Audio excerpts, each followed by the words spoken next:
खाने की आदत छोड़ देना। ये जो देह की इतनी पूजा चल पड़ी है, इस देह की पूजा को इतना बड़ा महत्व मत दे देना। ये जो हमारे घरों में भगवान के लिए पूजा होती है, प्रार्थना होती है, उनके लिए जो हम चंदन घिसते हैं, माला बनाते हैं, आरती करते हैं, भोग लगाते हैं, श्री कृष्ण कहते हैं यज्ञ है। श्री कृष्ण कह रहे हैं ये यज्ञ है। तुम एक तरह का यज्ञ कर रहे हो, सारे संसार से और घर के कामों से पृथक होकर तुमने कोई किसी शक्ति के आगे घुटने टेके हैं। तुमने अपने लिए बहुत सी मालाएं बना ली हैं, तुमने अपने लिए बहुत सी साड़ियां और बहुत से वस्त्र इकट्ठे कर लिए हैं, तुमने अपने लिए बहुत से बैंक बैलेंस बना लिए हैं, और तुम बहुत ज़्यादा दूसरों के सामने झुक भी चुके हो। लेकिन प्रातःकाल उठकर जब तुम भगवान के लिए माला बनाते हो और उनके लिए प्रेम से चंदन घिसते हो और उनके लिए आरती करते हो और भोग लगाते हो और बड़े प्रेम से संगीत गाते हो, श्री कृष्ण कह रहे हैं ये यज्ञ है। जब तुम तुलसी में जल चढ़ाते हो, ये यज्ञ है।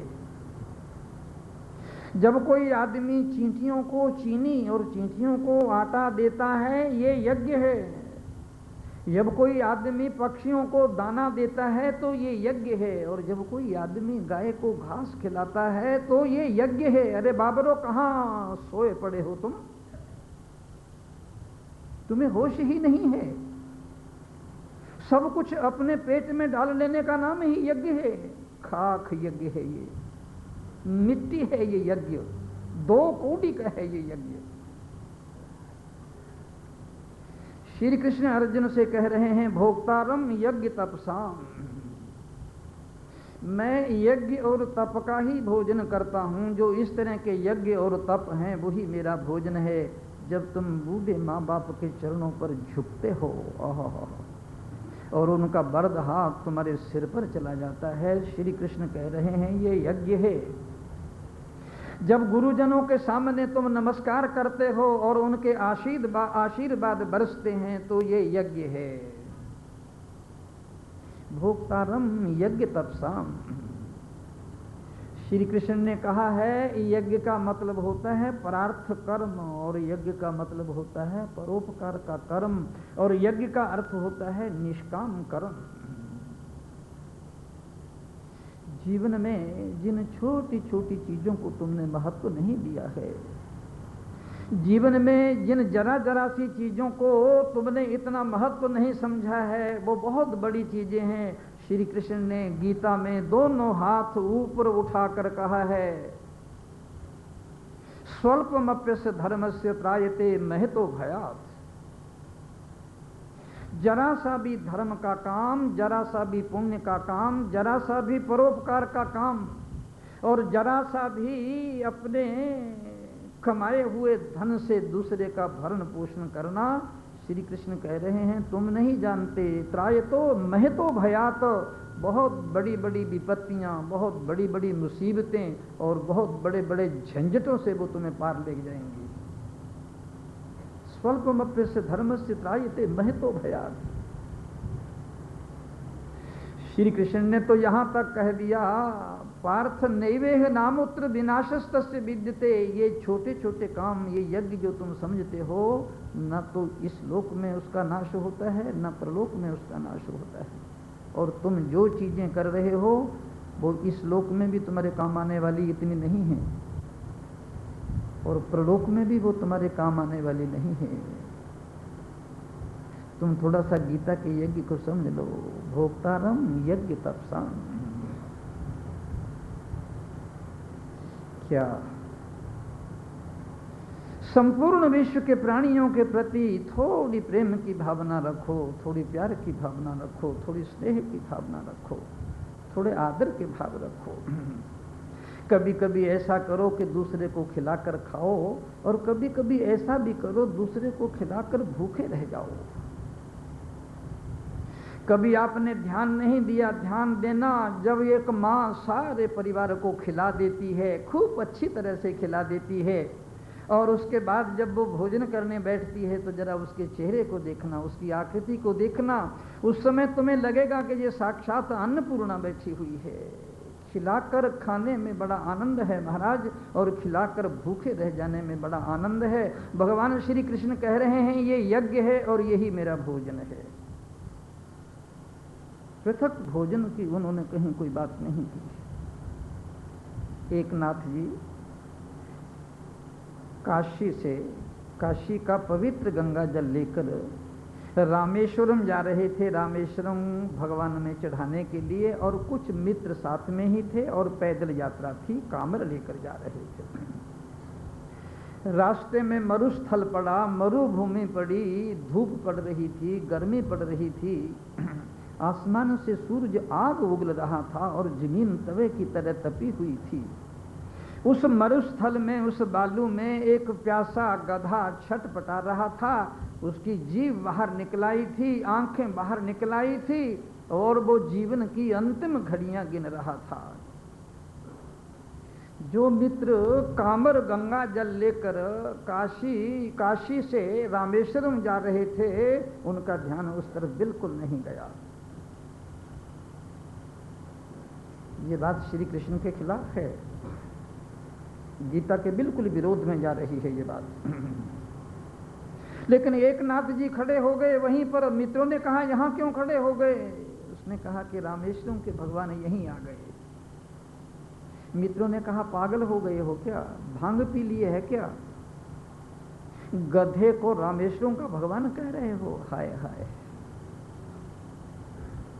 आज इंसान की ऐसी हालत हो गई है, ऐसी हालत हो गई है, एक इंसान के साथ भी वो गधे जैसा व्यवहार करता है। और श्री कृष्ण कह रहे हैं कि यदि तुम्हारे में जरा सी भी आत्मा है और परमात्मा है, तुम गधे के साथ भी इंसान जैसा व्यवहार करो।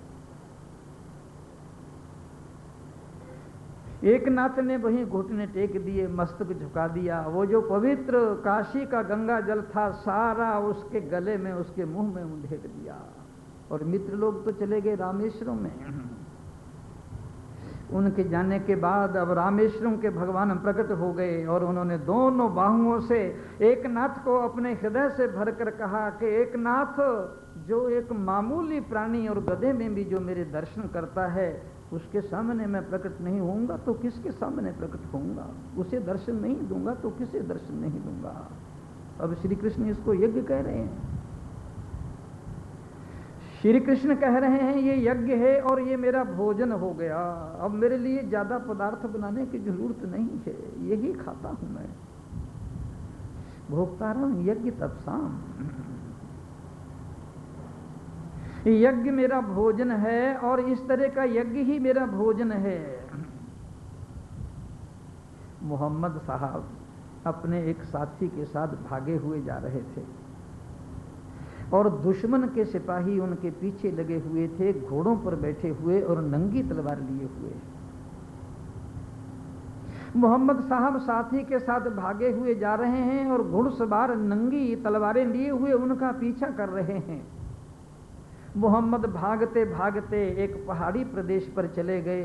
पसीना आ गया, दम चढ़ गया, और पीछे से घोड़ों की टापें सुनाई दे रही हैं और नंगी तलवारें चमक रही हैं। जैसे ही पहाड़ी प्रदेश में गए तो वहां एक छोटी सी गुफा थी।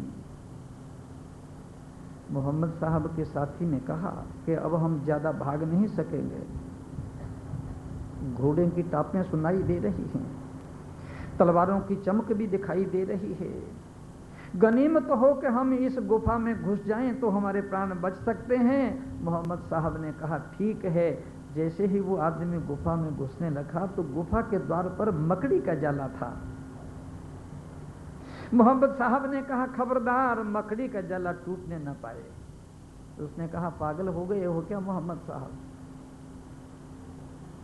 जान के लाले पड़ रहे हैं, घोड़ों की टापें सुनाई दे रही हैं, तलवारें चमक रही हैं, ऐसे समय मकड़ी के जाले का ध्यान कर रहे हो आप? मोहम्मद साहब ने कहा अपने सुख के लिए दूसरे को दुख देना, अपना घर बनाने के लिए दूसरों के घर उजाड़ना, उनकी झोपड़ियों में आग लगाना, ये इंसान का काम नहीं है। भले ही जिंदगी के लाले पड़े हुए हैं, भले ही तलवारें चमक रही हैं, भले ही घोड़ों की टापें सुनाई दे रही हैं,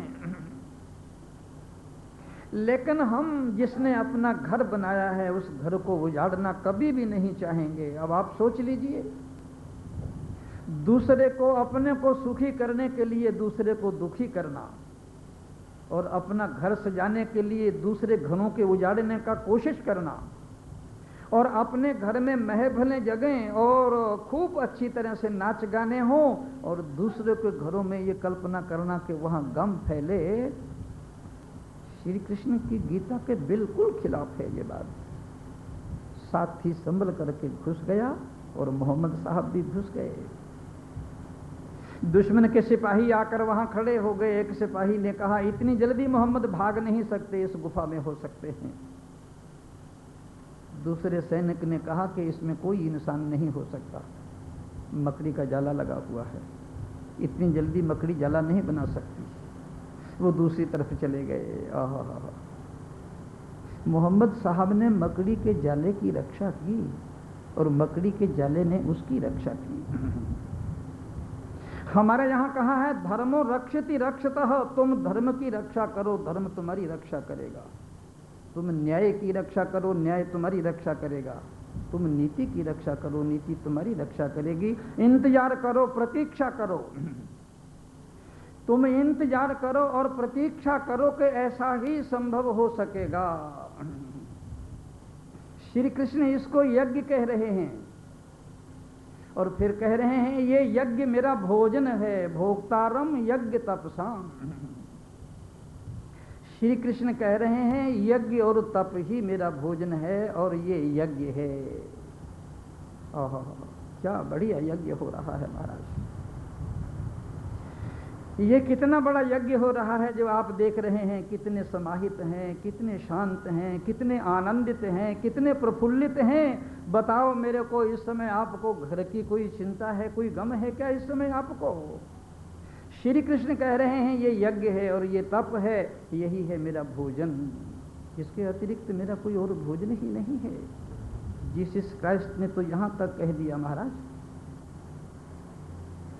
कि यदि तुम किसी मंदिर में, किसी मस्जिद में, किसी चर्च में, किसी गुरुद्वारे में प्रार्थना के लिए पहुंच गए हो और वहां जाकर तुमने घुटने टेक दिए हैं, मस्तक झुका दिया है, नाक रगड़ दिया है, और उसी समय तुम्हें स्मरण आ गया है कि आज मेरी वाणी से और मेरे व्यवहार से किसी आदमी को चोट पहुंची है, मेरी वाणी से और मेरे व्यवहार से। ये वाणी और व्यवहार सदा ही गलत चलता रहता है महाराज, याद रखना। जीसस क्राइस्ट ने कहा, प्रार्थना मत करने लग जाना, उसी समय उठ जाना वहां से और पहले जाकर उससे क्षमा मांग लेना, माफी मांग लेना, फिर प्रार्थना करना, तब परमात्मा स्वीकार करेगा। इसके पहले वो स्वीकार ही नहीं करेगा। भोक्तारम यज्ञ तपसा। श्री कृष्ण कह रहे हैं, अर्जुन ये यज्ञ है और ये तप है, यही है मेरा भोजन, इसके अतिरिक्त मेरा और कोई भोजन ही नहीं है। बड़ा प्यारा सूत्र है महाराज, ये 5वें अध्याय का अंतिम सूत्र। देवदूतों ने भगवान से पूछा कि महाराज संसार में सबसे शक्तिशाली और सबसे मजबूत क्या चीज है? अब भगवान को समझाना था उन्हें। देवदूतों को समझाना बड़ा कठिन होता है महाराज। साधारण आदमियों को समझा दो तो समझा दो, देवदूत तो समझते हम तो सबसे बड़े हैं। ये साधारण लोग जो बैठे हुए हैं ना, ये समझ जाएं तो समझ जाएं, अगर इसमें कोई ज्ञानी बैठा होगा ना, उसको समझाना बड़ा कठिन होगा। तो यहाँ उठते ही मेरी बाँह पकड़ लेगा कि ये कैसे बोल दिया? अरे तूने जो बातें अच्छी थी वो तो सुनी नहीं, तू मेरे सिर पर बैठ रहा है क्या? कह तुमने तो श्लोक ही गलत बोल दिया, कह तुमने तो श्लोक का अर्थ ही गलत कर दिया। कमाल की खोपड़ियां हैं लोगों की महाराज। जो चीज उन्हें लेनी चाहिए, पकड़नी चाहिए, ग्रहण करनी चाहिए, वो नहीं करते।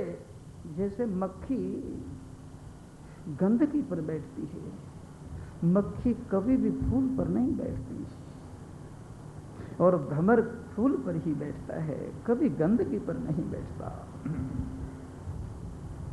देवदूतों ने भगवान से पूछा, सबसे मजबूत और बलवान चीज कौन है? भगवान ने कहा इन्हीं के ढंग से समझाएं। उन्होंने कहा सबसे मजबूत तो पत्थर है, कहीं उससे मजबूत, कहीं उससे मजबूत लोहा है जो पत्थरों को तोड़ देता है, कहीं उससे भी ज्यादा मजबूत भगवान ने कहा अग्नि है जो लोहे को पिघला देती है, कहीं उससे भी ज्यादा मजबूत कि जल है जो अग्नि को भी शांत कर देता है, कहीं उससे भी ज्यादा मजबूत भगवान ने कहा हवा है जो जल को उड़ा देती है, इत्र बित्र कर देती है, कहीं उससे भी ज्यादा मजबूत तो भगवान ने कहा उससे भी ज्यादा मजबूत है वो दयालु हृदय, वो कृपालु हृदय जो जब किसी की सहायता करता है दाएं हाथ से तो बाएं हाथ को भी पता नहीं लगने देता। आय हाय, श्री कृष्ण कहते हैं ये यज्ञ है और यही मेरा भोजन है। श्री कृष्ण इसको यज्ञ कह रहे हैं और कह रहे हैं यही मेरा भोजन है। महात्मा गांधी के पास एक सन्यासी चला गया, मेरे जैसा सन्यासी। सन्यासी का माने कपड़े रंगे हुए हैं, या हाथ में कमंडलू है, या पांव में खड़ाऊ है, या दंड लिए हुए है, और क्या सन्यासी होगा। महात्मा गांधी के पास जाकर उन्होंने कहा कि मैं भी सेवा करना चाहता हूं, क्योंकि यज्ञ का अर्थ श्री कृष्ण ने कहा है सेवा, यज्ञ का अर्थ कहा है सत्कार, यज्ञ का अर्थ कहा है प्रार्थ, और यज्ञ का अर्थ कहा है परोपकार। तो उसने कहा मैं भी सेवा करना चाहता हूं। महात्मा गांधी ने नख से लेकर चोटी तक उसकी ओर देखा और फिर कहने लगे पहले ये कपड़े उतार दो, बाद में सेवा की बात करना। सेवा करने में कपड़े कोई बाधा है क्या, दिक्कत है क्या, दीवार है क्या? महात्मा गांधी ने कहा ये तो सेवा करवाने के कपड़े हैं, ये सेवा करने के कपड़े नहीं हैं। आहा, सन्यासी किसी की सेवा करेगा? अरे सन्यासी को देखकर लोग चरण धोते हैं, चरणामृत देते हैं। मैं जरा सी कुर्सी वहां से उठाता, हाँ महाराज आप ऐसा क्यों करते हैं? अरे जुल्म हो गया क्या? किसी ने पानी का गिलास मांगा और मैं गिलास, अरे महाराज आप बैठिए, आप सन्यासी हैं। अरे बुजुर्ग की बात है। क्या बढ़िया बात कही महात्मा गांधी ने, कि ये तो सेवा करवाने के कपड़े हैं, तुम अगर हमारे में रहोगे तो हमको भी तुम्हारी सेवा करने का मन हो जाएगा। श्री कृष्ण अर्जुन से कह रहे हैं ये सेवा करना, ये सत्कार करना, दूसरों की सहायता करना, दूसरों का मदद करना, और दूसरे के दिल को उठाना, और दूसरे की श्रद्धा को जगाना, और दूसरे की आत्मा में ज्योतिर्मयता पैदा करना, ये यज्ञ है और ये मेरा भोजन है। भोक्तारम यज्ञ तपसाम। 3 चीजों को जान लो तो शांति उतर आएगी। भगवान ने कहा ना सूत्र में, एक तो ये कि मैं खाता क्या हूं इस बात को जान लो। अब उन्होंने बताया कि यज्ञ और तप मेरा भोजन है। और फिर भगवान करता क्या है? सर्वलोक महेश्वरम। सारे संसार का भरण पोषण केवल परमात्मा करता है, ईश्वर करता है। तुम इस बात को जान लो, गांठ बांध लो। मान लो नहीं, मानते तो हम सारे ही हैं महाराज। भगवान पालता है, भगवान पालता है। इसलिए गीता मानने की बात, जानने की बात करती है, मानने की बात नहीं करती। इसे स्मरण रखना। सर्वलोक महेश्वरम, सारे संसार का भरण पोषण परमात्मा करता है, ईश्वर करता है, प्रभु करता है। देखना तुम कभी स्वप्न में भी इस बात को मत सोच लेना कि भरण पोषण हम करते हैं। तुम बीच में मत आना, हट जाना बीच में से। अगर तुम बार बार बीच में आते रहे, ये बार बार तुम मैं और मेरा मेरा करते रहे, तो कहीं के भी नहीं रहोगे, ना यहाँ के रहोगे ना परलोक के रहोगे। भगवान कहते हैं हटो बीच में से। तुम क्यों आते हो बार बार बीच में? मैं मेरा मेरा, मैं मेरा मेरा। हटो। सर्वलोक महेश्वरम, तुम तो आंख बंद करके ये कहो कि करने वाला भी तू है और करवाने वाला भी तू है, तेरे अतिरिक्त और कुछ है ही नहीं। तो लोगों को ये बात थोड़ी जमती नहीं है। वो कहते हैं नहीं हम करते हैं। ठीक है, अगर तुम करते हो तो कृपा करके एक बात बताओ, तुम्हारे हाथ में है क्या? ये बात बता दो। लिख कर ले आना या कल मेरे को बता देना कि ये काम मेरे हाथ में है इसलिए मैं करता हूँ। अरे बाबरो, जन्म तुम्हारे हाथ में नहीं है, जन्म तुम्हारा हो जाता है। अगर ये जन्म लेना हमारे हाथ में होता तो कभी का हम जन्म लेना बंद कर देते। जन्म लेकर हमने पाया क्या है? जिन लोगों ने जन्म ले रखा है उन्हें कभी बंद कमरे में देखना कैसे रोते हैं। कहीं बेटा सता रहा है, कहीं बहू सता रही है, कहीं इनकम टैक्स वाले सता रहे हैं, कहीं बीमारियां सता रही हैं, और कभी इधर उधर के बवंडर सता रहे हैं। वो कहता है मैं ना मर सकता हूँ न जी सकता हूँ। अगर जन्म हमारे हाथ में होता उसी दिन बटन दबाकर हम इसे बंद करते। जन्म तुम्हारे हाथ में नहीं, ये हो जाता है। यदि जन्म हमारे हाथ में होता तो 84 लाख जोनियों में घूमते क्या हम? कभी पशु बने, कभी पक्षी बने, कभी पेड़ बने, कभी पौधा बने, कभी पत्थर बने। जन्म तुम्हारे हाथ में नहीं है तो चले जाओ। जन्म तुम्हारे हाथ में नहीं, मृत्यु तुम्हारे हाथ में है क्या? कभी कोई संदेश, कभी कोई पैगाम, कभी कोई चिट्ठी, और कभी कोई किसी के हाथ में कोई इशारा, कभी मौत ने तुम्हें दिया क्या? पहले देती होगी तो देती होगी, अब तो बिल्कुल नहीं देती वो। अब तो गर्दन से पकड़ लेती है, गले से पकड़ लेती है, बाथरूम से बाहर नहीं निकल पाते। हवाई जहाज की यात्रा के लिए गए हैं, वहां जब हवाई जहाज खड़ा होता है तो अर्थी ही नीचे आती है। ऑफिस में जाते हैं खूब सज धज कर तैयार होकर, और जब गाड़ी रुकती है तो डॉक्टर भी नहीं आने पाता। सोते सोते आ जाती है, खाते खाते आ जाती है, चलते चलते आ जाती है।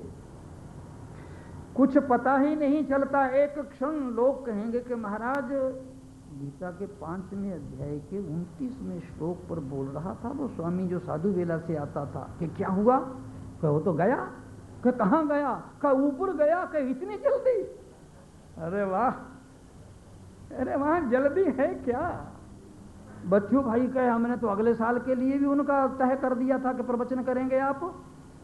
तो तुम तय करते रहो, भगवान का तय करना कोई दूसरी बात है। मेरे मन कछु और है और करता के कछु और। जन्म तुम्हारे हाथ में नहीं और मृत्यु तुम्हारे हाथ में नहीं, फिर ये मैं और मेरा मेरा क्यों लगा रखी है? सोचो तो सही। जन्म तुम्हारे हाथ में नहीं और मृत्यु तुम्हारे हाथ में नहीं, किसी के हाथ में नहीं। महाराज, इंग्लैंड की महारानी एलिजाबेथ मृत्यु की आखिरी घड़ियां गिन रही थी। जानते हो सूरज नहीं छुपता था उनके राज्य में। डॉक्टरों का क्यों लगा पड़ा था, अगल बगल में डॉक्टर ही डॉक्टर थे। केवल उसने इतना ही कहा था कि आध घंटे के लिए मुझे जीवित रखो। वो आध घंटे के लिए इसलिए कि मैंने जाने अनजाने जो पाप किए हैं, जो अपराध किए हैं, उसके लिए परमात्मा से क्षमा मांग लूं। डॉक्टर ने कहा 5 मिनट से 6 मिनट नहीं आएगा। मृत्यु हमारे सिकंदर तो महान था महाराज, सारी दुनिया फतेह कर ली थी। राजधानी के जाने के 100 मील इधर उसको हार्ट का दौरा पड़ गया। साथ में डॉक्टर थे, वैद्य थे, चिकित्सक थे। सिकंदर ने कहा राजधानी पहुंचा दो, मैं अपनी माँ को, अपने गुरु को, अपनी पत्नी को ये कह दूं कि जो स्वप्न मैंने सोचे थे वो पूरे कर दिए। डॉक्टर ने कहा राजधानी नहीं जा पाओगे, यही अर्थी उठ जाएगी तुम्हारी, राजधानी तुम्हारी लाश जाएगी।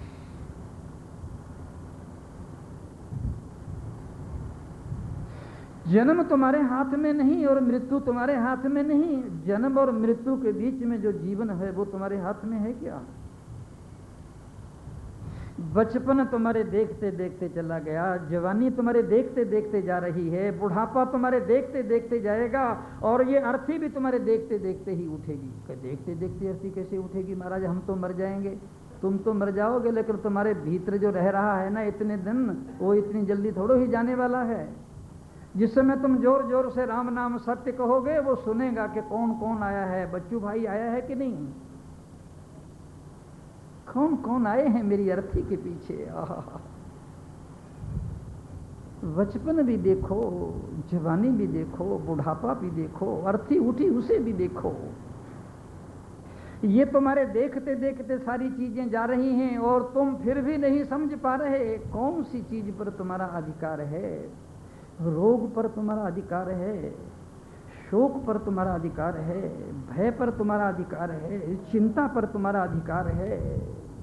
अरे बाबरो, और तो छोड़ो, काम पर तुम्हारा अधिकार है क्या? क्रोध पर तुम्हारा अधिकार है क्या? रोज कसमें खाते हैं, रोज तुलसी दल हाथ में लेकर कहते हैं कि आज क्रोध नहीं करेंगे। दिन में 10 बार कसमें खाते हैं और 10 बार तोड़ते हैं। न काम तुम्हारे हाथ में, न क्रोध तुम्हारे हाथ में, न लोभ तुम्हारे हाथ में, न मोह तुम्हारे हाथ में, न अहंकार तुम्हारे हाथ में, न राग द्वेष तुम्हारे हाथ में, और तो और भूख भी तुम्हारे हाथ में नहीं है, प्यास भी तुम्हारे हाथ में नहीं है, और नींद भी तुम्हारे हाथ में नहीं है। कैसे कहते हो कि हम कुछ करते हैं? परमात्मा पर छोड़ दो, करो सब कुछ। गीता ये कहती है निकम्मे होकर नहीं बैठना, हाथ पांव गोड़ को तोड़कर नहीं बैठना है। गीता जब इस बात को कह रही है तो बहुत सोच और समझ करके कह रही है। गीता अर्जुन से कही जा रही है, गीता बूढ़े बूढ़े आदमियों से नहीं कही जा रही जिनकी अर्थी उठने वाली है। गीता तो उससे कही जा रही है जिसके हाथ से गांडीव गिर गया था। गीता तो उससे कही जा रही है जिसने कुरुक्षेत्र के मैदान में बड़े बड़े योद्धाओं से लोहा लेना है, उससे गीता कही जा रही है। भगवान पर छोड़ने का अर्थ ये थोड़ा ही है कि तुम निकम्मे होकर बैठ जाओ, कुछ करो ही नहीं। और ये जो श्री कृष्ण अर्जुन से कह रहे हैं कि सब कुछ मुझ पर छोड़ दे और तू युद्ध में प्रवृत्त हो जा, इसका मतलब जानते हो क्या है? इसका मतलब केवल इतना ही है, भगवान में कहते हैं कि अर्जुन तू बीच में से हट जा। ये जो बार बार तू मैं और मेरा मेरा कर रहा है, अर्जुन क्षत्रिय था, योद्धा था, वीर था, सर्वश्रेष्ठ धनुर्धर था। नख से लेकर चोटी तक उसके जर्रे जर्रे में अहंकार भरा हुआ था। वो बार बार ये कहता था मैं करूंगा मैं करूंगा, यदि मैं युद्ध में उतर गया तो योद्धा मरेंगे और यदि नहीं उतरा तो नहीं मरेंगे। श्री कृष्ण ने कहा तुम्हारे हाथ में ये कुछ है ही नहीं। जब वो नहीं माना, इतने पर भी जब अर्जुन नहीं माना तो बंबई के लोग मान जाएंगे क्या? जब अर्जुन जिसके सामने श्री कृष्ण खड़े हुए हैं और बार बार छाती पर हाथ धर कर कह रहे हैं मुझ पर छोड़, और ये भी कह रहे हैं कि जिंदगी में कभी मैंने तुझे धोखा नहीं दिया और मैं तुम्हें विश्वास दिलाकर कहता हूं कि मुझ पर छोड़, फिर भी अर्जुन नहीं छोड़ रहा है। ये मनुष्य का अहंकार छोड़ने के लिए तैयार नहीं होता है महाराज। भगवान ने कहा ये ऐसे नहीं मानेगा। फिर 11वें अध्याय में जाकर उन्होंने विश्व रूप दिखाया, विराट रूप दिखाया कि अगर ऐसे नहीं मानता तो देख तमाशा। ये जितने भी कुरुक्षेत्र के मैदान में योद्धा खड़े हैं सारे के सारे इनको मैंने पहले ही मार दिया है। अर्जुन कांप गया विराट रूप देखकर। वो कहता है महाराज क्या हैं आप? श्री कृष्ण ने कहा पूछते हो क्या है? अभी तो तुम्हारे रथ पर बैठा था, सारथी बना हुआ था, पीतांबर ओढ़े हुए था, मुस्कुरा रहा था। अब तुम उस बात को नहीं मानते तो कालोस्मि लोक क्षयकृत प्रवृत्तः लोकान समाहर्तुम इह प्रवृत्तः। मैं महाकाल हूं अर्जुन। क्या श्री कृष्ण अर्जुन से कह रहे हैं? ये गीता के 5वें अध्याय का अंत, सर्वलोक महेश्वरम, सारे संसार का भरण पोषण ये बागडोर मेरे हाथ में है, किसी दूसरे के हाथ में नहीं। जरा सी खींचूंगा तो मिट्टी हो जाएगा इंसान, कुछ भी नहीं रहेगा उसके हाथ में। और जिन लोगों ने परमात्मा पर छोड़ दिया, सही से ही छोड़ दिया, सत्य सत्य छोड़ दिया, उसके लिए क्या क्या नहीं किया परमात्मा ने। सदने कसाई की दुकान पर बैठकर मांस बेचने लगा। मांस बेचना कोई भगवान का काम है? रैदास की दुकान पर बैठकर चमड़े धोने लगा। चमड़े धोना कोई भगवान का काम है क्या? और कबीर के घर में जाकर उसकी चादर बुनने लगा और जनाबाई के साथ बैठकर चक्की पीसने लगा, गोरे कम्हार के मटके बनाने लगा और सेनाई की दुकान पर बैठकर लोगों की हजामत करने लगा। और एक नाथ के घर में श्रीपंड्या बनकर झाड़ू देने लगा, वस्त्र धोने लगा, भोजन बनाने लगा और नदी से जाकर जल भरने लाने लगा। ये गवाहियां तो बहुत हैं महाराज, एक गवाही नहीं है, बहुत गवाहियां हैं।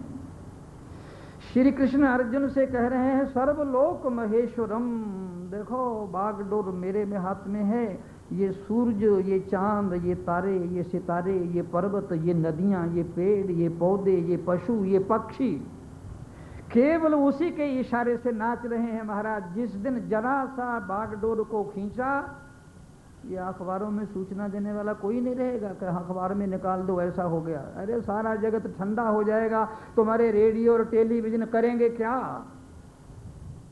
पूरा बर्फ बन जाएगा, जम जाएगी ये सारी की सारी पृथ्वी। सर्वलोक महेश्वरम, तुम इस बात को जान लो तो तुम्हारे हृदय में शांति आ जाएगी। सुहृदम सर्वभूतानां।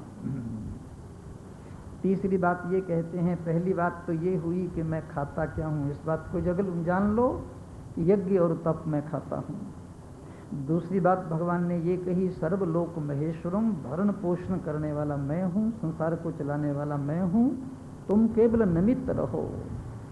और तीसरी बात कह रहे हैं सुहृदम सर्वभूतानां, सारे प्राणियों का सुहृद, मित्र, सखा, स्नेही मैं हूं। भगवान कभी भी किसी का अमंगल नहीं करते महाराज, भगवान कभी भी किसी का अहित नहीं करते, भगवान कभी भी किसी के अकल्याण की बात नहीं करते हैं। ये तो मनुष्य जब बहुत दुखी हो जाता है, संतप्त हो जाता है, पीड़ित हो जाता है, क्लेश में आ जाता है, जब कष्ट में भर जाता है, जब खंड खंड हो जाता है, टुकड़े टुकड़े हो जाता है, जब टूट जाता है, तो उस समय ऐसे कहने लगता है कि भगवान मेरे साथ ऐसा क्यों कर रहे हो। दुख में ऐसी आवाज निकलती है, लेकिन भगवान कहते हैं सुहृदम सर्वभूतानां, मैं सारे प्राणियों का सुहृद हूं और मित्र हूं और दोस्त हूं। आपको घटना याद होगी और कई बार आपने इसको सुना भी होगा। एक बार अर्जुन और हनुमान की भेंट हो गई थी। अब हनुमान बजादा पुरुषोत्तम भगवान राम के भक्त और अर्जुन श्री कृष्ण का भक्त। ये भी बड़ा बवंडर खड़ा हो जाता है महाराज, बड़ा बवंडर खड़ा हो जाता है। कोई कहता है मैं तो साईं बाबा को ही मानता हूँ, अरे बाप रे बाप। कोई कहता है मैं तो आशुतोष भगवान शंकर को मानता हूँ, जो बूढ़ी वसुंधरा के अस्थि पंजरों पर तांडव नृत्य करते हैं और प्रलय कर डालते हैं। पता नहीं तुम्हारे बाबा बाबा कहाँ चले जाएंगे, लड़ाई झगड़ा करके बैठ जाते हैं। वो गीता के इस अर्थ को ही नहीं समझते कि मैं खाता क्या हूँ और मैं करता क्या हूँ और मैं सुहृद क्या हूँ। छोटे छोटे घरौंदे बना लिए, छोटी छोटी झोपड़ियाँ बना लिया, छोटे छोटे घर बना लिए, सारी जिंदगी इन्हीं बातों पर लड़ते और झगड़ते रहते हैं। खैर छोड़ो इस बात को। हनुमान ने तो पटाख से मर्यादा पुरुषोत्तम भगवान राम की स्तुति करना शुरू कर दिया। होता ही है, मेरे पास कुछ बहनें आती हैं, दो चार बातें करके वो अपने गुरु की स्तुति तो करेंगी ही, हमारे गुरु ऐसे, हमारे गुरु ऐसे, हमारे। अरे वो सुनना चाहता है कि नहीं तुम्हारे गुरु की बात? मैं तो प्रेम से सुनता हूँ महाराज। और उसकी बात वो दूसरी सुनती नहीं। वो कहते हमारे गुरु का मुकाबला तुम्हारा गुरु क्या करे, वही लड़ने झगड़ने के लिए। मैंने बाबा कृपा करो, तुम लड़ने के लिए आई हो क्या यहाँ? यहाँ लड़ाई झगड़े की कोई बात नहीं है। जिसको जहां से जो मिलता है ले लो, जहां से तुम्हें मिलता है ले लो, और जो तुम्हें लूटना है लूट लो। लड़ाई झगड़े की बातों को एक किनारे पर रखो। हनुमान जी राम की स्तुति करने लगे और अर्जुन श्री कृष्ण की स्तुति करने लगा। एक दूसरा दूसरे की बात ही न सुने। अर्जुन ने कहा हनुमान को थोड़ा चुप करो। उसने कहा क्या बात है कि तुम राम की स्तुति तो कर रहे हो, लेकिन तुम्हारे राम की एक बात हमारी समझ में नहीं आई। कि क्या? कि लंका पर जाने के लिए समुद्र पर पुल बनाने की क्या जरूरत थी? तो हनुमान ने कहा फिर तुम क्या करते, इतनी बड़ी सेना कैसे जाती? तो उसने कहा मैं बाणों का पुल बना देता, तीरों का पुल बना देता।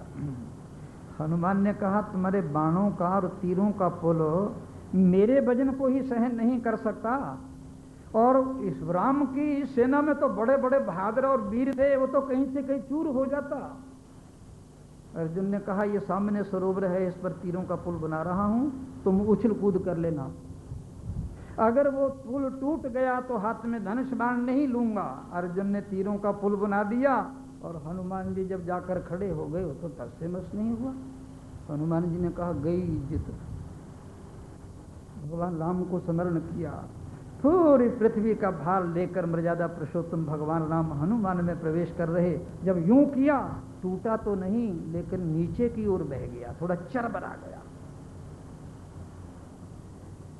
तो महाराज इधर अर्जुन ने देखा कि ये तो मामला बड़ा गड़बड़ा गया है, विराट रूप दिखा रहा था वहां तो मेरे को। जब उसने स्मरण किया तो महाराज ये पुल टूटे तो नहीं, लेकिन हिलने लगा। हनुमान जी ने आंख बंद की, छलांग लगाकर नीचे आ गए। कहने लगे धनंजय, तुम्हारे पुल में मेरे भार को सहन करने की शक्ति नहीं है, लेकिन तुम्हारा दोस्त नीचे पीठ लगाकर बैठ गया आकर के। इतने में भगवान श्री कृष्ण पुल के नीचे से बाहर आए और तीरों के निशान उनकी पीठ पर थे। आहा, सुहृदम सर्वभूताना। भगवान सबका सुहृद है, सबका मित्र है, सबका सखा है, सबका स्नेही है, सबकी आत्मा है। वो कभी किसी का अकल्याण नहीं करता, अमंगल नहीं करता है। देखो गीता का 5वां अध्याय पूरा हो गया और एक दिन मेरे लिए शेष है। उस शेष दिन में भी गीता की ही बात करूंगा। कल का दिन है और फिर आपसे विदा लूंगा। और देखना, याद रखना, ये बहुत बड़ा यज्ञ है जहां आप बैठे हो। ये कल्प वृक्ष की तरह हो गया है महाराज। गंगोत्री और यमुनोत्री यहां उतर आई है। सारी दुनिया के तीर्थ यहां ही इकट्ठे हो गए हैं। तीर्थ किसे कहते हैं? त्रिवेणी संगम किसे कहते हैं? साधु संगम किसे कहते हैं? जहां बैठ के आपको शांति मिले, यहाँ संतोष मिले, यहाँ तृप्ति मिले, जहाँ अनंत आनंद का अनुभव हो, यहाँ कुछ क्षणों के लिए आप सारे संसार को भूल जाएं। श्लोक को एक बार फिर कह लो। भोक्तारम यज्ञ तपसाम सर्वलोक महेश्वरम सुहृदम सर्वभूतानां ज्ञात्वा माम शांतिम मृच्छति।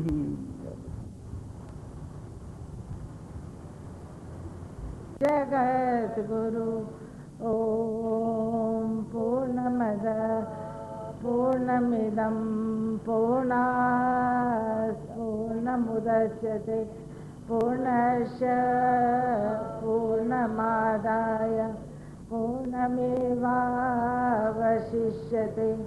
ओम शांति शांति शांति। ओम भद्रं कर्णेभिः शृणुयाम देवाः भद्रं पश्येमाक्षभिर्यजत्राः स्थिरैरङ्गैः सुष्ठुवासस्तनूभिः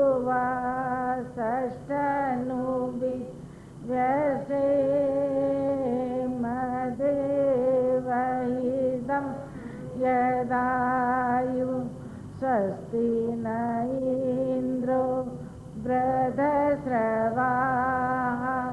स्वस्ति नः पूषा विश्ववेदाः स्वस्ति नस्तार्क्ष्यो अरिष्ठनेमि स्वस्ति नो बृहस्पतिर्दधातु। ओम शांति शांति शांति।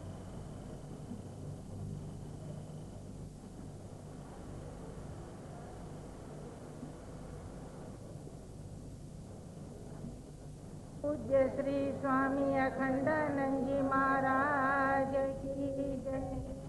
पूज्य श्री स्वामी जी महाराज की जय। ओम शन्नो मित्रः शन्वरुणः शन्नो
जब आप लोग गीता पढ़ते हैं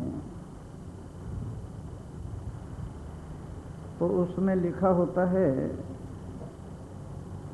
जब अर्जुन बोलते हैं तो लिखा होता है अर्जुनोवाच, और जब संजय बोलते हैं तो लिखा होता है संजयोवाच, और जब धृतराष्ट्र बोलते हैं तो लिखा होता है धृतराष्ट्रोवाच, और जब श्री कृष्ण बोलते हैं कहीं पर भी ये नहीं लिखा मिलेगा कि श्री कृष्णोवाच, वहाँ लिखा होगा श्री भगवानोवाच। होना तो ये चाहिए कि श्री कृष्णोवाच। महर्षि व्यास हमें इस बात का संकेत दे रहे हैं, इशारा कर रहे हैं, इंगित कर रहे हैं कि ये जो अर्जुन के रथ पर सारथी के रूप में अर्जुन के घोड़ों की बागडोर अपने हाथ में लिए हुए बैठा है श्यामला सलोना, इसे कहीं भूल कर गोकुल का ग्वाला मत समझ लेना। ये गोकुल का ग्वाला नहीं है, ये अनंत कोटि ब्रह्मांड नायक भगवान है। इसके जरा से इशारे पर ब्रह्मांड बनते हैं और ब्रह्मांड बिगड़ते हैं। इसलिए गीता में जहां श्री कृष्णोवाच कहीं नहीं होगा, वहां होगा श्री भगवानोवाच। थोड़े से शब्द गीता के संबंध में कहूंगा, क्योंकि 5वां अध्याय पूरा हो चुका है। भगवान श्री कृष्ण ने जब अपना ज्ञान गीता का पूरा अर्जुन को दे दिया, उसके बाद महात्म भी कह दिया, उसके बाद श्री कृष्ण कुछ प्रतिबंध लगा रहे हैं, अर्जुन के सामने कह रहे हैं कि किन किन को गीता कहनी है और किन किन को गीता नहीं कहनी है। ऐसा श्री कृष्ण ने क्यों कहा आपको मालूम है? ऐसा श्री कृष्ण ने इसलिए कहा है कि जब हम कहीं प्रवचन में जानते हैं, जहाँ कथा सुनने के लिए जाते हैं, तो वहाँ पर यदि हम कोई बहुत बढ़िया अच्छी कहानी सुने, कोई अच्छी कथा सुने, या किसी वक्ता के मुंह से कोई बहुत बढ़िया चुटकुला सुने, तो हमारे दिल में बैठ जाता है। तो घर में जाकर हम वो सुनाना चाहते हैं, जल्दी से सारे काम छोड़कर वो हम उसको सुनाना चाहते हैं। अब जो सुनने वाला है उसका मन सुनने के लिए है या नहीं? तुम्हारे मन में तो उबल रहा है वो सब कुछ के जल्दी से जल्दी इस बात को सुनाएं, इस ज्ञान को सुनाएं, लेकिन आगे जिसे सुना रहे हैं वो सुनने की इच्छा रखता है या नहीं रखता? यदि वो सुनने की इच्छा नहीं रखता और आप जबरदस्ती उसे सुना रहे हैं, तो कह देगा हाँ ठीक है, अपना ज्ञान अपने पास रखो, हमें और कोई काम धाम नहीं है क्या? मैं तुम्हें रोकता थोड़ा ही, तुम गीता सुनने के लिए जाते हो तो जाओ, लेकिन ये ज्ञान मेरे खोपड़ी में क्यों ढेल रहे हो? तो तुम्हारा अपमान हो जाएगा, तुम्हारा तिरस्कार हो जाएगा, तुम्हारा ही नहीं भगवद गीता का अपमान हो जाएगा, उस ज्ञान का तिरस्कार हो जाएगा। और यदि कदाचित तो तुम्हारे दबाव के कारण उसने सुन ही लिया और बाद में ये कह दिया, अरे वाह क्या नई बात कह रहे हो, इसको तो हम पहले ही जानते थे, तो भी तुम्हारा अपमान हो जाएगा, तिरस्कार हो जाएगा। इसलिए श्री कृष्ण अर्जुन को कहते हैं कि तुम इस बात को अच्छी तरह से जान लो कि किन से गीता कहनी है और किन से गीता नहीं कहनी, क्योंकि अर्जुन के हाथ में ज्ञान लग गया था। गीता का ज्ञान अद्भुत ज्ञान और अनूठा ज्ञान और अलौकिक ज्ञान। श्री कृष्ण जानते थे कि इसके हाथ में ये ज्ञान लग गया है, जो भी कोई इसके सामने आएगा ये उसके सामने फटाफट बोलना शुरू कर देगा। इसलिए श्री कृष्ण अर्जुन से कह रहे हैं, 4 तरह के आदमियों से गीता नहीं कहना। इदंते ना तपस्काय और ना अभक्ताय कदाचन और नचा अशुष्वे वाच्यम नच जो माम अभ्यसूयति ही। इदंते ना तपस्काय, ये तपस्वी से ही कहना, जिसमें तप ना हो उसको मत कहना। तपस्वी कौन, बड़ी मुश्किल हो जाएगी। श्री कृष्ण कहते हैं तपस्वी का अर्थ है जो पात्र है, जो योग्य है, जो अधिकारी है। तपस्वी का अर्थ है जिसने अपने हृदय को खूब अच्छी तरह से मांझ लिया है, निखार लिया है। तपस्वी का अर्थ है जो गीता के ज्ञान के लिए अपने प्राणों की बाजी भी लगाने के लिए तैयार है, जो संपूर्ण जीवन में समर्पित करने के लिए तैयार है, वो तपस्वी। योग्य देख लो, पात्र देख लो, अधिकारी देख लो, तभी ज्ञान का प्रयोग करो। तप रहित को गीता नहीं कहना, श्री कृष्ण कहते हैं। ये तो आप लोग जानते ही हैं और सुना ही है। ये किंवदंती है कि सिंघनी का दूध सोने के पात्र में टिकता है। छोड़ो इस बात को, क्या लेना है हमने सिंघनी से और क्या लेना है सिंघनी के दूध से। कोई प्रयोजन नहीं है हमारा इससे। लेकिन गीता का ज्ञान ये सचमुच ही सोने के पात्र में टिकेगा, दूसरे के पात्र में टिकेगा नहीं। ये गीता के ज्ञान के लिए योग्यता चाहिए, पात्रता चाहिए, अधिकारी चाहिए, समर्पण के भाव चाहिए गीता के लिए।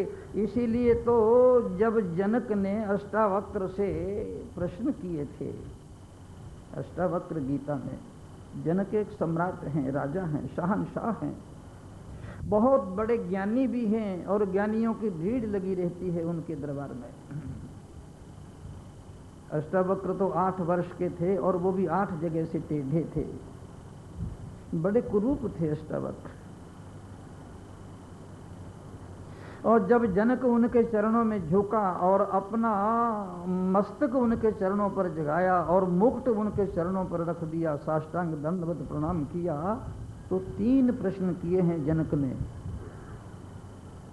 कथं ज्ञानम अवाप्नोति, कथं मुक्तिर्भविष्यति, वैराग्यंच कथम प्राप्तं एतत् ब्रूहि मम प्रभो हो।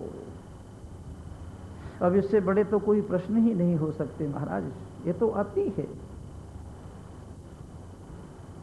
जनक कहता है मुझे ये बताओ कि ज्ञान कैसे प्राप्त होगा और मोक्ष कैसे मिलेगी और मेरे जीवन में वैराग्य कैसे घटेगा। इतने ऊंचे ऊंचे प्रश्न। बंबई के लोग जनक से पीछे नहीं हैं, और खासकर इस प्रेमपुरी अध्यात्म विद्या भवन में आने वाले लोगों के खोपड़ी में तो वेदांत की बातें इसलिए टकराती रहती हैं कि जब भी बात करते हैं आत्मा और परमात्मा और ब्रह्म की ही बात करते हैं, इसके अतिरिक्त और कोई बात ही नहीं करते।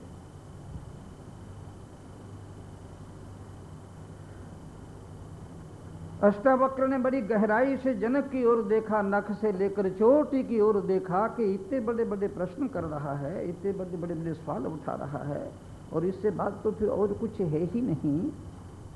देखो, जब कोई गुरु किसी के प्रश्न का उत्तर देता है तो वो तुम्हारे प्रश्न की ओर ध्यान नहीं देता है, इसको याद रखना।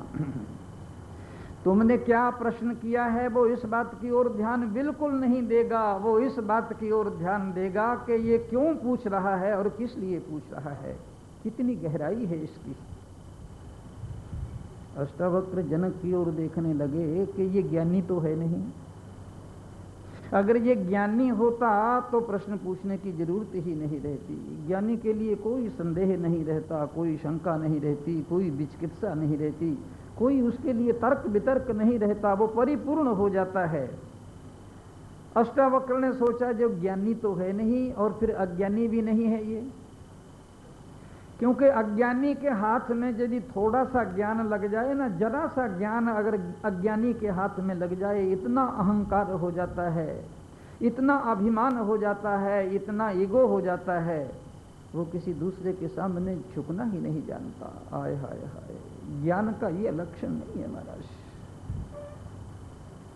उसमें इतनी अकड़ आ जाती है, इतना अभिमान आ जाता है, वो झुकता ही नहीं है। तो अष्टावक्र कह रहे हैं अज्ञानी भी नहीं है, क्योंकि ये तो 8 वर्ष के मेरे सामने घुटने टेके हुए है, मस्तक झुकाए हुए है, मुकुट मेरे चरणों में रखे हुए है और मुझे कह रहा है प्रभो प्रभो प्रभो। अज्ञानी भी नहीं है। अष्टावक्र ने सोचा ये मूढ़ भी नहीं है। मूढ़ उसे कहते हैं कि जो मूढ़ होता है उसके मन में तो इस तरह के प्रश्न उठते ही नहीं हैं। मूढ़ आदमी के मन में इस तरह के प्रश्न उठेंगे? यदि प्रश्न उठेंगे तो ये उठेंगे कि धन कैसे मिलेगा, संपत्ति कैसे मिलेगी, कल कारखाने कैसे खुलेंगे, बेटे बेटियों को बिजनेस व्यापार कैसे होगा, हैं? कल कारखाने कैसे होंगे, दिल्ली की सबसे बड़ी कुर्सी हमको कहाँ मिलेगी। पहले तो वो पूछता ही नहीं है, यदि पूछेगा तो इस तरह के प्रश्न पूछेगा। मूड भी नहीं है तो अष्टावक्र ने कहा ये मुमुक्षु है। आहा, इसके हृदय में प्यास है, तड़फन है, तीव्रता है, इसके हृदय में कोई आग जल रही है, इसलिए मुमुक्षु है, ये ज्ञान का अधिकारी है, पात्र है, योग्य है। इसलिए अष्टावक्र ने जनक को ज्ञान देना शुरू किया। श्री कृष्ण अर्जुन से कह रहे हैं कि अर्जुन देख कर ही गीता को कहना, पात्र देख लेना, योग्य देख लेना। इदंते ना तपस्काय और ना अभक्ताय कदाचन। ये गीता का ज्ञान भक्त को ही देना। भक्त का अर्थ है जिसके हृदय में श्रद्धा है, निष्ठा है, आस्था है, विश्वास है, यकीन है, भरोसा है और समर्पण के भाव हैं, उसी से कहना, दूसरे से मत कहना। और नचा अश्रुषवे वाच्यम, जो सुनना नहीं चाहता उसे मत सुनाना महाराज। भोजन उसी को खिलाना जिसे भूख हो, पानी उसे पिलाना जिसे प्यास हो। अगर किसी को भूख नहीं है और आप उसे भोजन खिला रहे हैं तो ये अन्याय कर रहे हैं आप, उसकी तंदुरुस्ती बिगड़ जाएगी, उसका स्वास्थ्य खराब हो जाएगा। प्यास नहीं है किसी को और आप पानी पिला रहे हैं, ये अन्याय कर रहे हैं आप। वो जो पानी पिला रहे हैं सारा बाहर आ जाएगा। नचा अश्रुष बेबाच्यम, जो सुनना नहीं चाहता उसे मत सुनाना। बहुत दिनों की बात है, एक सेठ के घर में मैं मेहमान था। 4-5 भाई थे, लाखों करोड़ों का बिजनेस व्यापार था, ज्वाइंट फैमिली थी और मुझे 8-10 दिन वहां रहना था। उन्होंने कहा महाराज सायंकाल भोजन से पहले आपका प्रवचन हो जाना चाहिए 1 घंटा। और क्या चाहिए हमें, ये तो उस समय की बात करता हूँ, अब मेरा प्रवचन करने का मन नहीं है, बहुत कतराता हूँ। भोजन से पहले प्रवचन होता था 1 घंटा और सेठ का दबदबा था, प्रभाव था, सारी फैमिली इकट्ठी होती थी। जवान लड़के, जवान लड़कियां, बहुआं, बच्चे, बूढ़े सब बैठते थे। 1 घंटा भर प्रवचन होता था। तो 5-6 दिन के बाद सेठ ने मुझसे कहा कि महाराज प्रवचन के बीच बीच में आप गौतम बुद्ध की बातें कहते हो, मामला कहीं गड़बड़ा तो नहीं जाएगा। मैंने कहा क्या बात है। गौतम बुद्ध की बातों में तो बड़ा वैराग्य है, बड़ी अनासक्ति है। गौतम बुद्ध तो बड़े बड़े राजकुमारों को घर छुड़ा दिया था उसने। ये हमारे जवान बेटे हैं, इनकी शादियां होंगी, विवाह होगा, इनको बिजनेस व्यापार करना है। और जवान लड़कियां हैं, इनकी भी शादी होगी, विवाह होगा, इन्होंने घर बसाना है। कहीं ऐसा तो नहीं होगा कि इनको वैराग्य हो जाए। मैंने सेठ से कहा सेठ जी, पहली बात तो ये है कि ये जो जवान लड़के लड़कियां और बहुएं आती हैं, इनका सुनने का बिल्कुल ही मन नहीं है, ये आपके दबाव के कारण आते हैं। आपके दबाव के कारण ये सुनने के लिए आते हैं। और दूसरी बात ये है, जो मैं कह रहा हूं ये सुन रहे हैं या नहीं सुन रहे, इसमें आपको क्या विश्वास है। और तीसरी बात उनको मैंने कहा कि आप इस बात की चिंता ना करो, यदि कदाचित ये सुन भी लेंगे तो ये मेरे पास ही छोड़ जाएंगे, अपने साथ नहीं ले जाएंगे। जैसे प्रेमपुरी के लोग ऐसे ही तो करते हैं, कोई साथ नहीं ले जाता। उन्होंने कहा ये बवंडर को वहां घर में साथ ले जाके क्या करेंगे। हमने जाकर पत्नी से लड़ना है, नौकरों से लड़ना है, पड़ोसियों से लड़ना है, बिजनेस व्यापार में दुकान में जाकर तू मैं करनी है। और इसकी ब्रह्म की बातें हम वहां ले जाएंगे तो सारा बिजनेस व्यापार ही चौपट हो जाएगा। छोड़ो, यहीं पर छोड़ो। ठीक है बाबा, यहीं तक रख लो, वो भी बहुत है। मैंने उनको कहा कि ये ले ही नहीं जाते, जहां छोड़ जाते हैं। मैंने कहा सेठ जी, वैराग्य इतना सस्ता नहीं है। वैराग्य ऐसी चीज नहीं है कि इधर से सुना और इधर आ गया। वैराग्य के लिए तो जीवन की बाजी लगानी पड़ती है। वैराग्य के लिए तो जन्म जन्म बीत जाते हैं, युग युग बीत जाते हैं, कल्प कल्प बीत जाते हैं। आपको मालूम नहीं है, जो लोग कहते हैं भजन पाठ में मन नहीं लगता, क्यों नहीं लगता? वैराग्य नहीं है। जो लोग कहते हैं कि ध्यान लगाना चाहते हैं, समाधि लगाना चाहते हैं, नहीं लगती, क्यों नहीं लगती? वैराग्य नहीं है। जो लोग कहते हैं कि ईश्वर की ओर अभिमुख होने के लिए हमारा बिल्कुल भी मन नहीं है, साफ बात है कि वैराग्य नहीं है। तो वैराग्य कोई इतनी सस्ती चीज नहीं है। नचा अशुष विवाच्यम, और नच जो माम अभ्युसूयति। श्री कृष्ण ने कहा कि जिसके हृदय में मेरे लिए निंदा के भाव हैं, चुगली के भाव हैं, नुक्ताचीनी के भाव हैं, जिसके हृदय में मेरे लिए स्थान ही नहीं है, जो तर्क वितर्क करता है, उसको भी नहीं कहना। 4 आदमियों को गीता नहीं कहना। अब एक बात बताओ, लोग कहेंगे फिर महाराज ये चारों बातें आप क्यों गीता कह रहे हैं? फिर यहाँ पर ये जब आप पसीने पसीने हो जाते हैं, ये अर्जुन ने कहा, ये कृष्ण ने कहा, ये संजय ने कहा, ये बुद्ध ने कहा, ये महावीर ने कहा, ये सब कुछ बवंडर आप क्यों खड़ा करते हैं? ये चारों चीजें हम में हैं क्या? मैं गारंटी से कहता हूं कि आप में चारों चीजें हैं। पहले तो श्री कृष्ण ने ये कहा है कि जो तपस्वी है, बंबई के लोग सुबह सुबह कितनी गर्मी, कितना पसीना, हाय हाय तौबा तौबा मची हुई है, दौड़े दौड़े यहाँ आते हैं, भागे भागे यहाँ आते हैं, और यहाँ आकर ये दरी पर बैठ जाते हैं। घर में कुर्सियाँ हैं, सोफा सेट हैं, एयर कंडीशन हैं, गद्दे हैं, उन सब को छोड़ छाड़ कर यहाँ आना ये तप नहीं है क्या? ये तप है महाराज। पहली योग्यता और पात्रता आप में मौजूद है, और फिर दूसरी है कि जिसमें भक्ति हो उसे ही कहना। अरे बाबरो, यदि तुम्हारे में भक्ति ना होती, निष्ठा ना होती, तुम्हारे में आस्था ना होती, विश्वास ना होता, भरोसा ना होता, तो फिर यहाँ तुम आते ही क्यों? क्या लेना देना है? कौन तुम्हें गले में रस्सी बांध कर खींच रहा है? तुम्हारे में भक्ति है, निष्ठा है, आस्था है। सुबह से ही मन में ऐसा होने लगता है चलें चलें चलें चलें, और देर हो गई है, और ये बाबा तो बड़ा विचित्र है, आते ही बोलना शुरू कर देता है। तुम्हारे में भक्ति है महाराज, और सुनने की अभिलाषा यदि तुम्हारी ना होगी तो तुम कैसे सुनोगे? 2-4 वाक्य सुनोगे, उठ करके चले जाओगे इधर उधर ऐसे ऐसे करके। तुम्हारे मन में सुनने की अभिलाषा भी है, और भक्ति भी है, और तुम्हारे मन में तप भी है, और परमात्मा के लिए निंदा के भाव, चुगली के भाव, नुक्ताचीनी के भाव तो बिल्कुल ही नहीं है। ये चारों चीजें आप में मौजूद हैं महाराज। आप गीता के ज्ञान के अधिकारी हैं। श्री कृष्ण ने अर्जुन से कहा था ये 4 चीजें जहां हो वहां गीता नहीं कहना। और दूसरी बात और सुन लो महाराज,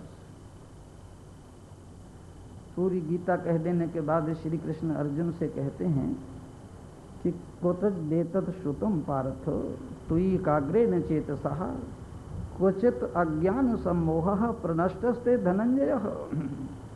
श्री कृष्ण कह रहे हैं अर्जुन, मैंने जो तुम्हें ज्ञान दिया, जो विज्ञान दिया, जो मैंने अपना प्रेम और स्नेह तुम्हें दिया, आत्मीयता दी, श्री कृष्ण ने कहा अर्जुन मैंने कुछ भी बाकी नहीं रखा, शेष नहीं रखा, अपनी पूरी मुट्ठी खोल दिया तुम्हारे सामने।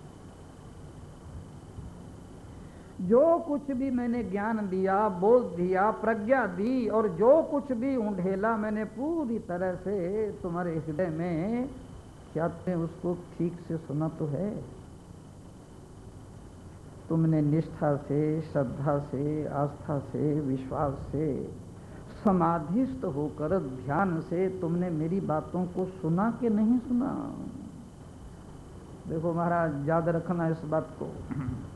जिस ढंग से भगवान श्री कृष्ण ने अर्जुन को ज्ञान दिया है और गीता सुनाई है, इस ढंग से आज तक विश्व में किसी ने नहीं सुनाया है। बहुत से गुरु हुए हैं, बहुत से ज्ञानी हुए हैं, बहुत से तत्ववेता हुए हैं और बड़े बड़े ऋषि और बड़े बड़े मुनि हुए हैं, लेकिन जिस ढंग से भगवान श्री कृष्ण ने कहा है इस ढंग से किसी ने भी नहीं कहा। आपको मालूम होना चाहिए, सबसे पहले भगवान श्री कृष्ण ने अर्जुन को समझाने की कोशिश की। हर तरह से भगवान श्री कृष्ण ने अर्जुन को समझाने की कोशिश की, और जब समझाने से नहीं समझा तो दिखाने की कोशिश की। समझाया सभी ने है, लेकिन दिखाया किसी ने नहीं है।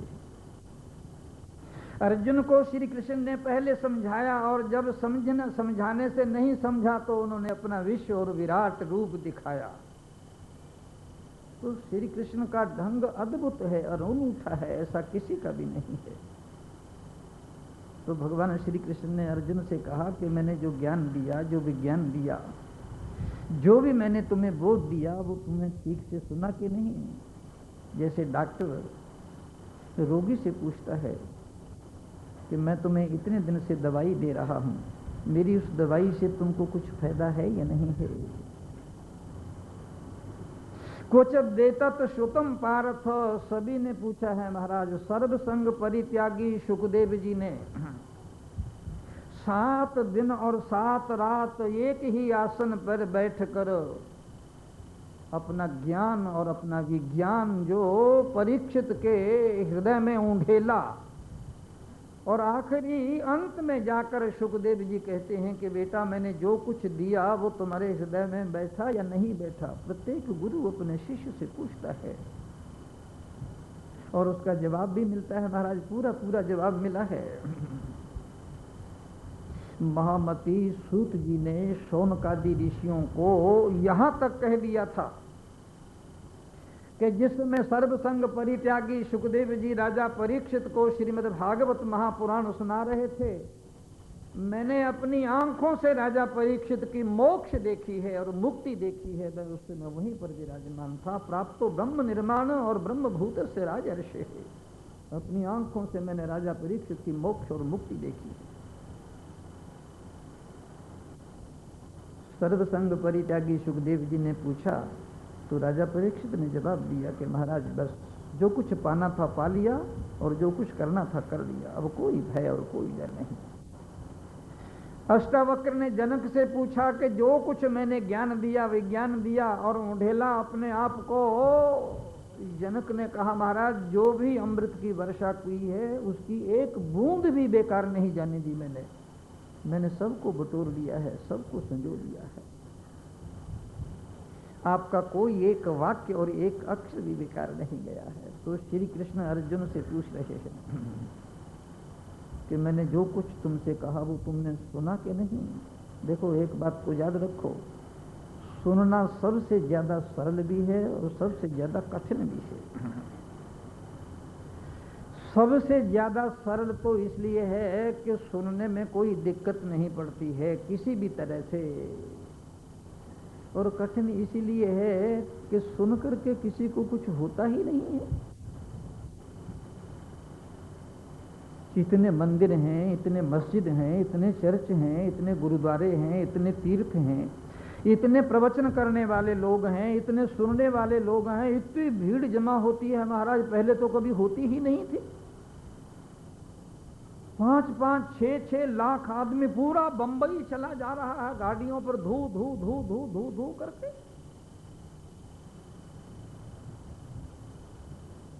लेकिन असर जरा भी नहीं हो रहा, इंच भी नहीं सरक रहा। इंसान जहां का तहां खड़ा है, उसके किसी भी विकार पर और किसी भी वासना पर और किसी भी वृत्ति पर जरा सा भी अंतर नहीं आ रहा है। सुनना कठिन भी है महाराज और सुनना सरल भी है। ये जो वेदांत के 3 सूत्र हैं ना, श्रवण मनन और निधिध्यासन, बड़े कीमती हैं। यदि ठीक से श्रवण कर लिया तो मनन और निधिध्यासन की जरूरत नहीं है, एक ताक पर रख दो। जो ठीक से श्रवण नहीं कर सकते, ये तो दूसरी कमजोरी के लिए मनन कहा गया है। पहले सुनो और फिर उस पर विचार करो। और फिर गहराई से, अगर ठीक से नहीं सुना तो ये दूसरा प्रयोग होता है। डॉक्टर पहली दवाई देता है, अगर उससे इलाज नहीं होता तो जबरदस्त दूसरा इंजेक्शन मारता है। ये बीमारी गहरी है। अगर सुनने से ही हमारे हृदय में इस तरह के भाव आ जाएं तो फिर और कुछ करने की जरूरत नहीं है। और ये बात है भी सही महाराज। गौतम बुद्ध जब परिनिर्वाण होने लगा, जब उनकी मृत्यु होने लगी, तो आनंद उनके बगल में बैठ बैठ कर रोने लगा, चीखने लगा, चिल्लाने लगा। गौतम बुद्ध ने धीरे से कहा कि आनंद रोते क्यों हो? 42 वर्ष तक आनंद इनके साथ रहा, संग संग रहा, साथ साथ रहा, और उसी कमरे में सोया, और जितना ज्ञान बुद्ध ने दिया उसका एक एक अक्षर आनंद ने सुना। तो जिंदगी की आखिरी घड़ियों में आनंद क्या कह रहा है गौतम बुद्ध से, आपको मालूम है? आश्चर्य की बात है। 42 वर्ष तक उनके साथ साथ रहा, संग संग रहा, और एक ही साथ सोया।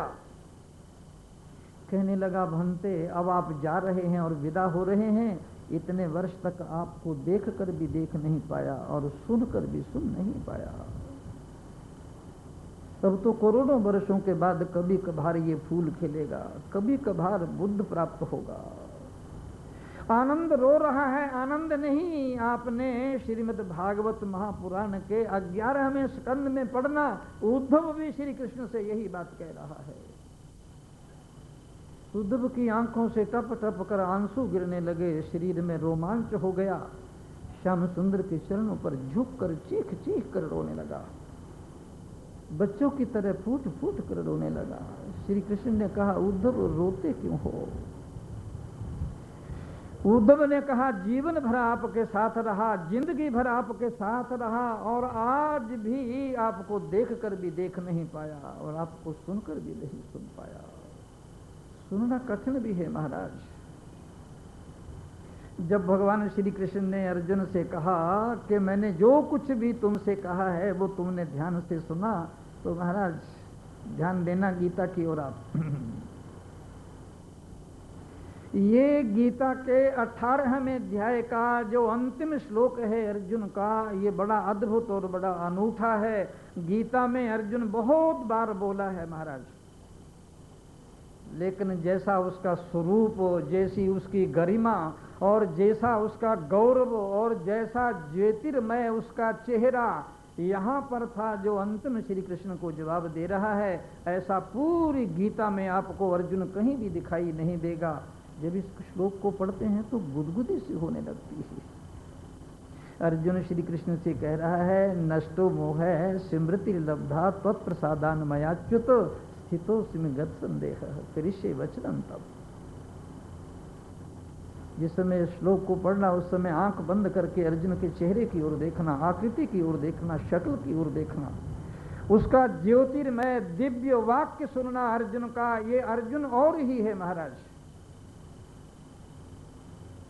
अर्जुन ने कहा, महाराज नष्टो मोह है, चला गया मेरा मोह, चले गए मेरे भ्रम, मिट गई मेरी सारी अविद्या, ध्वस्त हो गया मेरा सारा अज्ञान, और मेरे मन में जो शंकाएं कुशंकाएं थी उसकी सदा के लिए होली मच गई है। नष्टो मोह स्मृति लब्धा। भगवान को कह रहा है, आप मेरे चेहरे की ओर तो देखो। गीता के प्रथम अध्याय में जो अर्जुन था, क्या वही अर्जुन आपके सामने दिखाई दे रहा है? यूं हाथ किया और गांडीव धनुष उसके हाथ में आ गया। स्मृति लब्धा, अब वो अर्जुन नहीं है महाराज आपके सामने। लेकिन एक बड़ी अद्भुत बात कही है महाराज यहाँ पर, सारी गीता और सारे शास्त्रों का सार उसी में समाया हुआ है। श्री कृष्ण वही वाक्य सुनने के लिए तत्पर थे कि अर्जुन के मुंह से ये वाक्य निकलता है कि या नहीं निकलता। अर्जुन ने श्री कृष्ण से ये एक बात कही है कि ये जो कुछ भी मुझे ज्ञान हुआ है, बोध हुआ है, प्रज्ञा मिली है, जो भी मेरी अविद्या मिटी है, अज्ञान मिटा है, भ्रम दूर हुए हैं, स्वयं स्वरूप की स्मृति आई है, ये सब आपकी कृपा से आई है। आहा, बस ये सारे शास्त्रों का सार है महाराज। निचोड़ है सारे शास्त्रों का। यदि अर्जुन केवल इतना ही कह देता कि मेरा मोह दूर हो गया तो श्री कृष्ण ढीले पड़ जाते, उसे फिर गीता कहनी पड़ती। उसने कहा तत्प्रसादात्, अहंकार की पूर्ण निवृत्ति है ये। मेरे में कोई जप नहीं है, कोई तप नहीं है, कोई पाठ नहीं है, कोई पूजा नहीं है, कोई ध्यान नहीं है, कोई यत्न नहीं है, कोई प्रयत्न नहीं है, कुछ भी नहीं है। ये सब आपकी कृपा से हुआ है, आपके अनुग्रह से हुआ है। और आपको आश्चर्य होगा महाराज, अर्जुन ने तो ये कह दिया। संजय जो धृतराष्ट्र को गीता सुना रहे थे और धृतराष्ट्र गीता को सुन रहा था, आखिरी घड़ियों में संजय धृतराष्ट्र से क्या कह रहा है, आश्चर्य की बात। बहुमूल्य श्लोक हैं महाराज ये, इनके मुकाबले में और कोई श्लोक नहीं मिलेगा दुनिया में आपको। आखिर घड़ियों में, अंतिम घड़ियों में संजय धृतराष्ट्र से क्या कह रहा है आपको मालूम है? ये संजय कौन है? ये मामूली संदेश वाहक है। ये संजय धृतराष्ट्र के घोड़ों को हाँकने वाला एक मामूली सारथी है ये। और धृतराष्ट्र राजा है, महाराजा है, शाहनशाह है। सारी सत्ता उस समय धृतराष्ट्र के हाथ में थी। और गीता सुनने के बाद इतनी निर्भयता आ गई संजय में, इतना निर्भीक हो गया गीता सुनने के बाद, इतना तेजोमय हो उठा संजय। उसने प्रवाह ही नहीं की धृतराष्ट्र की। कहा यत्र योगेश्वर कृष्णो यत्र पार्थो धनुर्धर तत्र श्री विजय और भूति ध्रुवा नीतिर्मतिर्मम। संजय धृतराष्ट्र से ये बात कहे, गीता सुनने के बाद इतनी निर्भीकता आ गई। वो कह रहा है राजन तुम्हारी विजय नहीं होगी, विजय अर्जुन की होगी, विजय पांडवों की होगी। तुम्हारी तरफ अन्याय है, अनीति है, अधर्म है। गीता यदि किसी को निर्भय नहीं कर पाई और गीता से यदि किसी की अविद्या और अज्ञान और भ्रम दूर नहीं हुए तो फिर गीता पढ़ी, ये गीता सुनी ही किस लिए गई? देखो महाराज, इस बात को याद रखना, जब भी हम लोग सत्संग में आते हैं, कथा में आते हैं, प्रवचनों में आते हैं, तो अपने आप को बिल्कुल साफ और स्वच्छ करके आते हैं। थोड़ी देर के लिए जीवन की बाजी लगा करके आते हैं। एक कथा मुझे बहुत बड़ी प्यारी है महाराज, वो मैं बराबर कहता हूँ और बहुत बार आपने सुनी होगी, वो भी मेरे से थोड़ी सी सुन लीजिए आप।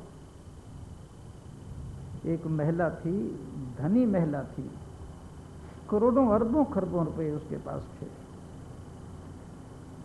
बेटे भी थे, बेटियां भी थी, पति भी था, कल कारखाने भी थे, जमीन जायदाद भी थी, बहुत कुछ था उसके पास। वो एक बूढ़े महात्मा के पास गई, नदी के किनारे मिट्टी के ढेर पर बैठा था। तो उसने कहा महाराज आपकी कृपा से और भगवान की कृपा से किसी चीज की कमी नहीं है, भरा पूरा है सारा का सारा मेरा घर और संसार। बस आप अंतिम घड़ियों में एक आशीर्वाद दे दीजिए कि एक बार सिर्फ भगवान श्याम सुंदर के दर्शन करवा दो, केवल एक बार। महात्मा ने कहा जाओ, कल तुम्हें भगवान के दर्शन हो जाएंगे।